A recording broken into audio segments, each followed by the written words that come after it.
Hello and welcome. I'm Musharraf Khan, and today we are going to look at China's rise not through the eyes of Washington or through the pages of Sun Tzu, but through the sharp, ruthless lens of Chanakya, India's ancient master of statecraft. Yes, Chanakya, the author of the Arthashastra, a political realist long before the term existed.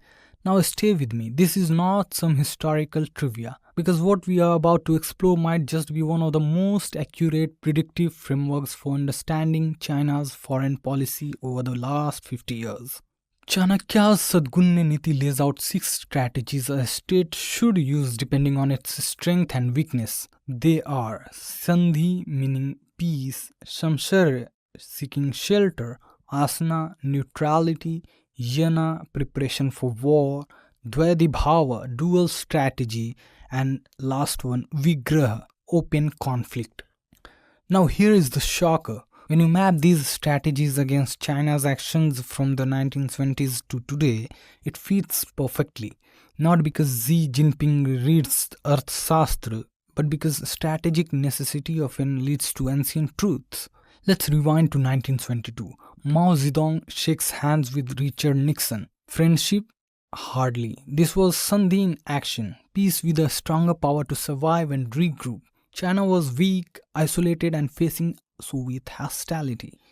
So it embraced the US, not ideologically but strategically. Deng Xiaoping took it further. Hide your strength, bide your time. That wasn't a slogan, it was Sadgunya Neeti.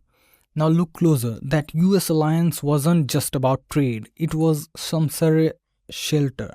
The Soviets were hostile, even violent. China had fought a border war with them, so it leaned under America's umbrella for protection, for space, for time. This wasn't weakness, it was smart shelter politics. Chanakya would have smiled. By the 1980s and early 90s, China shifted gears again. The USSR was fading, China kept quiet.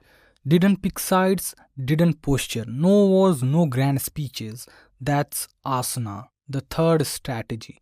Neutrality focused on internal consolidation. While the world looked elsewhere, China reformed, rebuilt, and rearmed silently. Then came Yana, preparation. From the late 90s, China started building not just infrastructure but power. The People's Liberation Army Navy expanded, cyber, space, AI all ramped up. Belt and Road Initiative launched. Publicly, it spoke peace. Privately, it was arming the state. Classic Chanakyan preparation. Around 2013, China shifted again, now stronger, more confident. It smiled at the global south, investments, aid, trade, while tightening the screws on the west. Tariffs, espionage, tech warfare. This is Dvaidhibhava. 2 faces, 1 strategy. It wasn't hypocrisy, it was dualism. Charm the weak, challenge the strong.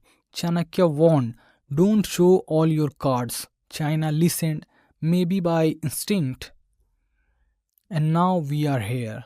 Vigraha, conflict, Trump's trade war, the tech bans, Taiwan, South China Sea, Galwan Valley.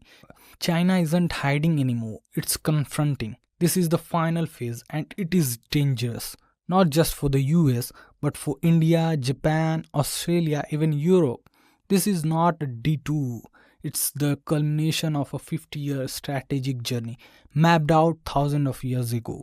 Now, does this mean China studied Chanakya? Probably not, but it shows us something powerful. State behavior often follows structure more than the ideology. Chanakya didn't teach morality, he taught situational strategy, and by that measure, China has followed the Sadgunya Neeti more perfectly than any modern state. So here is the question we should be asking. What phase is China in now and what comes next?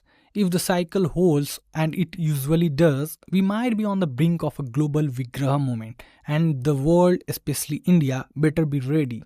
That's it for today. If you found this framework useful, do share it or drop a message. And remember, geopolitics isn't about what countries say, it's about what they are preparing for. Until next time, stay sharp.